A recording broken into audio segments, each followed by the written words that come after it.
Mukunda jewellery first ever factory outlet jubilee hills branch త్వరలో ప్రారంభం.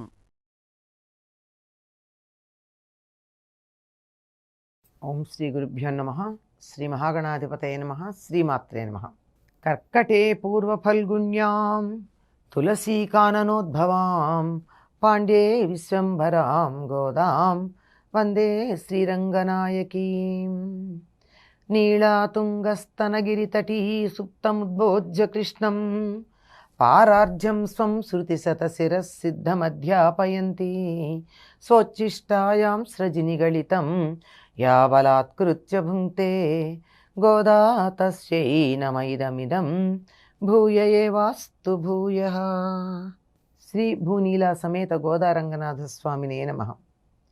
வையத்துவாள் வீர்கள் நாமும் நம்பாவை குச்செய்யுங்கிரிசைகள் கேளீரோ பாஷ்கடலுள் பையத்து இன்ற பரமனடிபாடி நெய்யுண்ணோம் பாலுண்ணோம் நாட்காலே நீராடி மையிட்டெழுதோம் மலரிட்டு நாம் முடியோம் செய்யாதன செய்யாம் தீக்குழலை சென்றோதோம் ஐயுமும் பிச்சையுமாந்தனையுங்கை காட்டி ఉయ్యుమా ఎన్ని యుగండేలో రెంబావాయ్.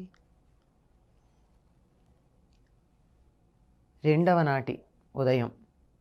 ఉదయం అంటే మనకైన ఉదయం కాదు, సూర్యోదయానికన్నా చాలా ముందు. ఎంత ముందు అంటే స్నానం చేసి చెరువుకు వెళ్ళి కొలనుకెళ్ళి కొలనులో స్నానం చేసి అక్కడ ఉన్నటువంటి కలువలను కోసి మాలలు కట్టి స్వామికి అర్పించటానికి వెళ్ళే సమయానికి సూర్యోదయం కాకూడదు, అంతముందు. అప్పుడు లేచింది గోదాదేవి. లేచి మొదటి రోజున చెలులందరినీ నిద్రలేపి తనతో పాటుగా స్వామి సేవకు తీసుకుని వెళ్ళింది. రెండవ నాడు వ్రత నియమాలు చెప్తోంది. ఏమంటుంది అంటే, ఆనందాన్ని అనుభవిస్తున్న వాళ్ళు మీరందరూను అంది. ఎందుకు ఆనందాన్ని అనుభవిస్తున్నారు అంటే, కృష్ణుడు అవతరించిన కాలంలో పుట్టి దుఃఖమయమైన ఈ ప్రపంచంలో కూడా ఆనందాన్ని అనుభవిస్తున్నారు వీళ్ళు. వీళ్ళందరూ ఆనందాన్ని అనుభవించడానికి కలిగిన కారణం ఏమిటంటే, కృష్ణుడు పుట్టిన కాలంలో అంటే గోదాదేవి పుట్టినప్పుడు కృష్ణుడు పుట్టాడండి? కాదు కదా. తాను కృష్ణుడికి సమకాలికంగా ఉన్నటువంటి గోపికల యొక్క భావనతో తాదాత్మ్యం చెందింది.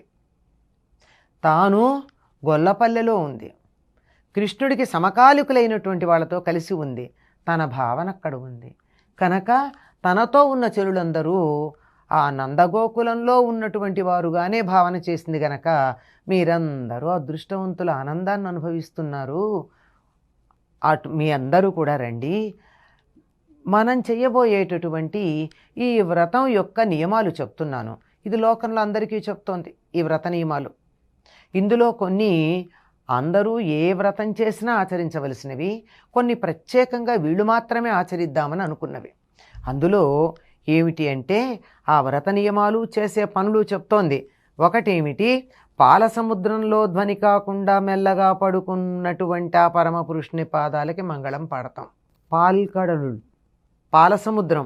ఎందుకో అనేక మార్లు గోదాదేవి ఆ పాలసముద్రంలో ఉన్నటువంటి నారాయణుణ్ణే ఆరాధిస్తున్నట్టుగా మనకి సందర్భాలు కనపడతాయి. ఆ పాలకడలిపై పవలించిన స్వామి యొక్క మూర్తి మిగిలినటువంటి మూర్తుల కన్నా కొంచెం అధికంగా ఇష్టం అనిపిస్తుంది. అక్కడ ఉన్నటువంటి ఆయన పాద పద్మాలకి మేము మంగళం పాడతాం. ఎలా పాడతాం? ధ్వని చెయ్యకుండా.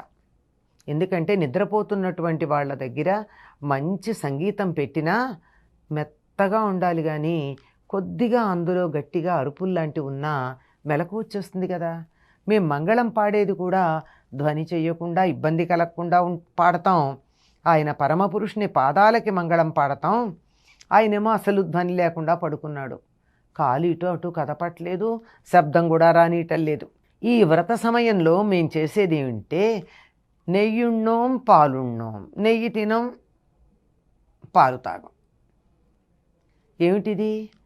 గొల్లపల్లెలో ఉన్నటువంటి గోవులన్నీ కృష్ణుడికి చెందినవైతే ఆ గోవుల యొక్క పాలు తాము తీసుకుంటే కృష్ణుడు సొమ్ము తీసేసుకున్న వాళ్ళు అవుతారట.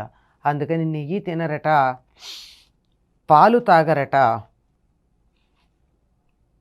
తెల్లవారుజామునే లేచి స్నానం చేస్తాం, ఇదొకటి. కంటికి కాటుక పెట్టుకోం, కొప్పులో పూలు పెట్టుకోం. కాటిక పెట్టుకోవడం ఎందుకు మానేస్తారు? అలంకరణ చేసుకోవటం లేదు. జీవితం మీద విరక్తి కలిగిన వాళ్ళు అలంకారాలు చేసుకోరు. అంతేకాదు, కాటుక పెట్టుకున్నట్టయితే సన్నని కర్బనపు పొర కంటి పైన వ్యాపించి ఉంటుంది. చూడండి, కాటుక పెట్టుకున్నట్టయితే కంటి కొసల్లోకి ఆ కాటుకంతా పుసి రూపంలో చేరుతుంది. అంటే కంటిని శుభ్రం చేస్తుంది. అమ్మో, అసలే నల్లగా ఉంటాడు, ఆ నల్లని వాడిని చూసేటప్పుడు ఈ నల్లని పొర కాటుక పెట్టుకుంటే కనపడతాడా? ఆయన కృష్ణుని చూసేటప్పుడు మా కళ్ళకి పొర అడ్డు దేనికి అని కాటుక పెట్టుకోరట. కాటుక పెట్టుకోవడమే కాదు, పూలు కూడా పెట్టుకోరట. బృందావనంలో ఉన్నటువంటి పువ్వులన్నీ కృష్ణుడికి చెందినవి, ఆయన సొత్తు. ఆయన దగ్గర నుంచి మేమెట్లా తీసుకుంటాం? ఆయన తీసుకోమని మాకు అనుమతిస్తే మీరు పర్వాలేదు ఈ పూలు ధరించండి అంటే ప్రసాదంగా నిర్మాల్యంగా ఇస్తే తీసుకుంటాం తప్ప మా అంతట మేము ఆ పూలని ధరించం. ఇవి చెయ్యమని చెప్పినటువంటి పనులు. పాలు తాగం, నెయ్యి తినం, కాటుక పెట్టుకోం, తర్వాత పూలు పెట్టుకోం. ఇంతేనా? ఇంకా కొన్ని పనులు చెయ్యట. ఏమంటే పెద్దలు ఆచరింపని పనులను ఆచరించం. అంటే పూర్వులు ఎలా ఆచరించారో అట్లాగే చేస్తాం, కానీ కొత్త కొత్త పనులు మేమేం పెట్టుకోం. కొత్తగా ఏదైనా మొదలు పెడితే ఇది పూర్వులు చేశారా లేదా అని కనుక్కుని సంప్రదాయంగా వస్తున్న పద్ధతినే పాటిస్తాం తప్ప కొత్తదనం ఏదో ఉందని కొత్తక వింత అని దాని వెంట వెళ్ళం మేము. ఇది 5వ నియమం. ఆ తరువాత ఇతరులకి బాధ కలిగించే పనులు ఏవీ చెయ్యం. అంతేకాదు, బాధ కలిగించే మాటలు కూడా మాట్లాడం. పెద్దలు ఆచరింపని పనులు మేం చెయ్యం. వాళ్ళు చేసినవి చేస్తాం, ఇంతవరకు సరిపోయింది అనుకుంటారు, కానీ వాళ్ళు చేసినవి చేస్తాంతో పాటు వాళ్ళు చెయ్యనివి మేం చెయ్యం. కొత్తగా మేము ఈ పద్ధతి మొదలుపెట్టామండి అనరట. సంప్రదాయం తెలిసిన వాళ్ళు ఎప్పుడూ కూడా కొత్తదనంలో తమకున్న పాత దాంట్లో కొద్దిగా మార్పేమైనా చేస్తారేమో తప్ప పూర్తిగా కొత్తదాన్ని ఏమీ మొదలుపెట్టరు. అందుకే బుద్ధుడు తథాగతుడు అన్నాడు. ఆ రాముడు కూడా నడిచి వెళ్ళేటప్పుడు ఇది ఋషులు ఆయనకి ఇది ఋషులు వెళ్ళిన మార్గం అని చెప్పిన వాటినే వెళ్ళాడు. అంటే పెద్దలు వెళ్ళిన దారిలో పెడతాం, బాగానే ఉంది. వాళ్ళు వెళ్ళని దారిలో వెళ్ళాం, వాళ్ళు చెయ్యని పనులు మేము చెయ్యం. వాళ్ళు ఏం చేయలేదో అవేమీ మేము చెయ్యం. ఇతరులకి బాధ కలిగించే మాటలు, అసత్యవాక్యాలు పలకం. మాట అయినా చాలు బాధ కలుగుతుంది. సరే, పనులు ఎలాగో ఉండవు, అబద్ధం కూడా ఆడం ఎక్కడా కూడా.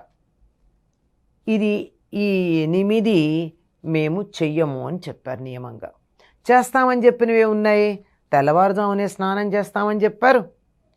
జ్ఞానాధికులను అధికమైన ధనధాన్యాలతో సత్కరిస్తాము. ఈ ధనుర్మాసంలో తమకన్నా ఎందులో గొప్పవాళ్ళైనా వాళ్ళకి సత్కారం చేస్తూ ఉంటాము. సన్యాసులకు, బ్రహ్మచారులకు, భిక్షకులకు వలసినంత ఇస్తూ ఉంటాం. మేము ఉజ్జీవింపజేసే విధానాన్నే పర్యాలోచన చేస్తాం. శ్రీ వైష్ణవ సంప్రదాయంలో ఉజ్జీవనము అనేటటువంటిది ఒకటి. మా జీవిత విధానంలో తాము ఉన్న స్థితి నుంచి ఉన్నత స్థితికి ఎదగడానికి కావలసినటువంటి ఒకానొక ప్రణాళికని ఉజ్జీవము అంటారండి. నిత్య జీవితంలో మనం చేసే పనులు, మన ఆలోచన విధానం, ఇట్లాంటివన్నీ ఈ ఉజ్జీవనం అనేటటువంటి దానికి మేము ఆలోచన చేస్తూ ఉంటాం. ఎందుకు చెప్తున్నానో తెలుసా? మన నియమాలన్నీ విని మీరందరూ ఆనందించండి. వీటి వల్ల మనకు ఆనందం కలుగుతుంది. 8 పనులు చెయ్యము అని చెప్పారు, ఇంకొక 4 పనులు చేస్తామన్నారు. తెల్లవారుజామునే లేస్తాము, అందరికీ జ్ఞానాధికులైనటువంటి వాళ్ళని గౌరవిస్తాము, బ్రహ్మచారులకు, సన్యాసులకు భిక్షలు ఇస్తూ ఉంటాం, పర్యాలోచన ఉజ్జీవనం అనేదాన్ని పర్యాలోచన చేస్తాం. ఇదమ్మా మనం పాటించేటటువంటి నియమాలు ఈ వ్రతంలో. శ్రీవ్రతం చేసేటటువంటి వారు వీటిని తప్పనిసరిగా పాటించాలి. కూడని 8 వర్జించాలి, కావలసిన 4 ఆచరించాలి. గోదాదేవి చెప్తూ ఉంది. ఇందులో పాలు, పెరుగు తినమని కళ్ళకి కాటికి పెట్టుకోమని, తల్లో పూలు పెట్టుకోమని చెప్పినటువంటివి ప్రత్యేకంగా ఈ వ్రతానికి సంబంధించినవైతే గోదాదేవి చేసింది. మిగిలిన నియమాలన్నీ ఏ వ్రతం చేసినా తప్పనిసరిగా పాటించాలండి. మనం ఎన్నో వ్రతాలు చేసాం, పూజలు చేసాం, ఫలితం రాలేదు అంటే ఈ వ్రత నియమాలు మనం పాటించకపోవడం వల్ల. వ్రతం చేస్తూ అబద్ధమాడినా, ఇతరులను బాధించినా, కొట్టినా, తిట్టినా ఆ వ్రతం ఫలించదు. కనుక వ్రత నియమాలు పాటిస్తూ వ్రతాన్ని మేము సత్ఫలితాలు ఇచ్చేదాన్నిగా చేసుకుంటాము అని చెప్పి చెల్లులందరితోనూ గోదాదేవి తన వ్రత నియమాల గురించి చక్కగా చెప్తూ ఉన్నది. ఆ నియమాలు కొన్ని మనం అనుసరించే ఉన్నాయి, వాటిని అనుసరించగలిగితే చాలా బాగుంటుంది. స్వోచ్ఛిష్టమాలికా బంధగంధబంధురజిష్ణవే విష్ణుచిత్తతనూజాయై గోదాయై నిత్యమంగళం. స్వస్తి.